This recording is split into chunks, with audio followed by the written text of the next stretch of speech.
College is full of learning experiences, and academics are just the beginning. When we go to school, we learn a lot about socialization, how to interact with others, and even conflict resolution. We also learn how to live with folks who are different from us. Our first roommate is always a great learning experience. We do not always get to choose the first roommate, or the second, or the third. That's a good thing, because it enables us to figure out how to deal with situations on our own. It helps us to develop our own skill sets.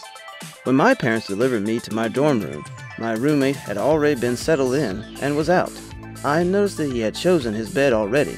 I was happy that he had left me the bed by the window, as I like to sleep with the window open and get the fresh air. I noticed that his stuff had been tossed to the side of his room. After my parents had helped me settle in, they took me out to dinner. At dinner, my mom and dad told me how proud they were of me. My sister Ernesto wanted to know if she could come and visit. We discussed how exciting this was going to be for me. Then we returned to the dorm, and after lots of hugging, and I love yous, and we are going to miss you, and still more hugs, my parents and Ernesto headed home. I waited for a little while. I wanted to meet my roommate. I set up my favorite surfing photos of my family and me on my desk.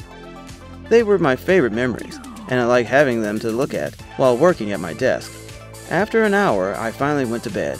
I have an early class the next day. I wanted to be fresh and awake on my first day. I figured maybe he was just with his family and would probably come back in the morning. I woke up in the middle of the night to the sound of someone rummaging around. I opened my eyes and discovered a dude stumbling around the room. I turned on the light and he flinched the way a vampire would from sunlight. "Man, that's bright," he slurred. "Sorry," I said, wondering why I was apologizing when he was the one who woke me up. I wasn't sure what was going on. "Yeah," he said, laughing goofily. "Just got in." "I'm Jason," I said. "I think you must be my roommate." "Hey," the dude said. "I'm Frank. Nice to meet you." "Wow, I'm beat." And with that, he slumped into his bed.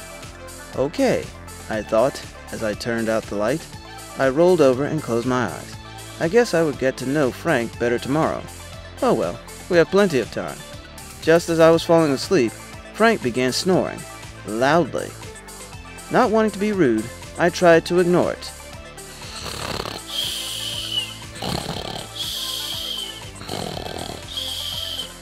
Needless to say, I did not sleep well that night. I considered finding another roommate, or moving back home. When my alarm went off the next morning, I dragged myself out of bed, got dressed, and trudged to class. I left Frank snoring away.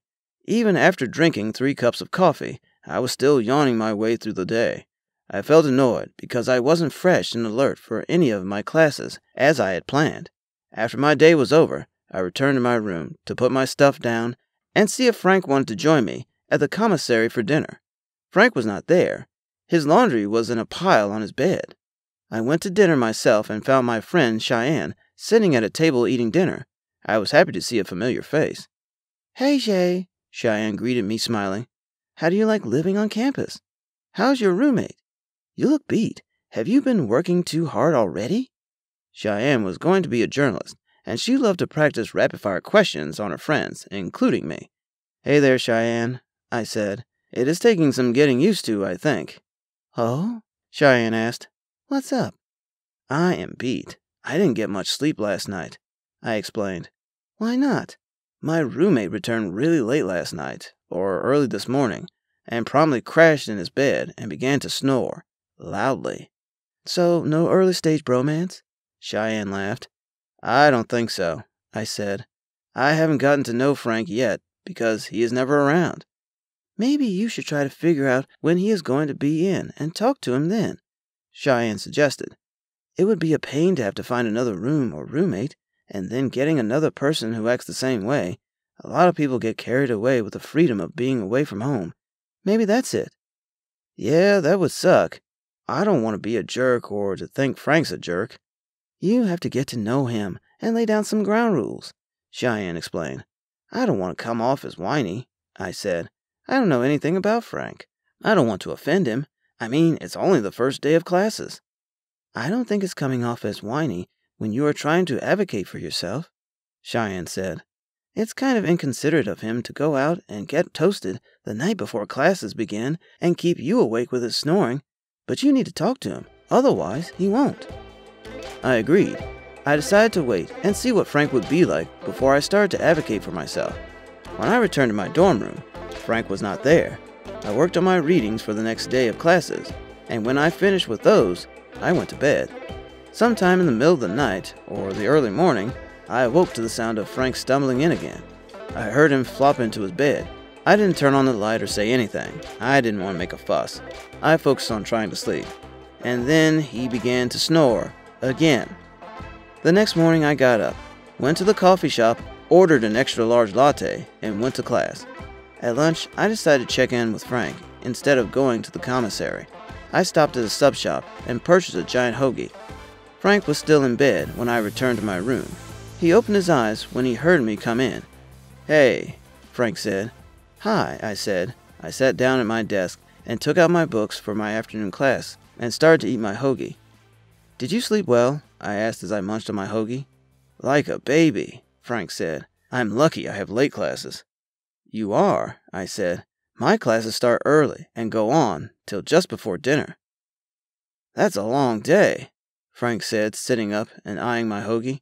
"The only downside to sleeping in is missing breakfast." "That's true," I said. I offered him the other half of my hoagie. Frank accepted, thanking me. "I am beat too," I said. "Yeah, I bet you are with that schedule," Frank said. "I didn't wake you when I came in, did I? I was out with my bros getting brewskis." "Yeah, you did," I said. "I don't want to be a jerk, but can you maybe keep it down when you come in? I was dragging all day yesterday and again today." "Hey, I'm sorry about that," Frank said. "I was excited to see my pals because I hadn't seen them since they graduated from my high school 2 years ago, and they have lots of parties off campus. I guess I got carried away." He laughed nervously. "Yeah, I get it," I said. "They sound like fun dudes, but I want to keep up my GPA, and to do that, I need to be alert in the morning." "I get it," Frank said apologetically. "I am really sorry about that. I didn't mean to be a jerk. I guess I should probably focus on my classes too." "You're not a jerk," I said. Now I felt a little bad that I had nagged Frank. He did seem like a nice guy. "I have late classes on Thursday and no classes on Friday. It's just the beginning of the week, if it's all right." "Sure, dude," Frank said. "I will make sure that I stay in and come back early until Thursday. And you can come out with me on Thursday or Friday.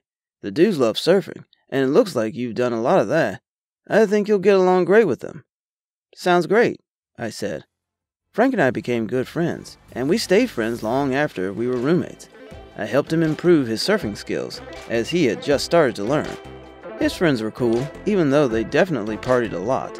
I also helped Frank with his assignments and classes as well, which he was very grateful for, because he really wasn't, in his words, very academic. Frank sometimes even traveled with me when I went on volunteer projects in between semesters.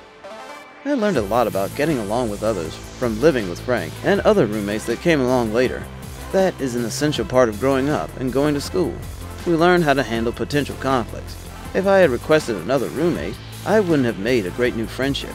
If I hadn't decided to approach the annoying situation in a productive and friendly manner, I wouldn't have been able to get to know Frank and would have thought that he was an inconsiderate jerk. Frank also would not have known that he was inconsiderate. Additionally, I learned that part of being considerate to others is understanding how to express my feelings about a situation in an effective and friendly manner, rather than being aggressively confrontational. That takes empathy and a desire not to put someone else on the defensive. As an adult, I believe that if more of us took that tact, there would be less misunderstanding, and we would all get along better. Imagine that. Hey, thank you for watching.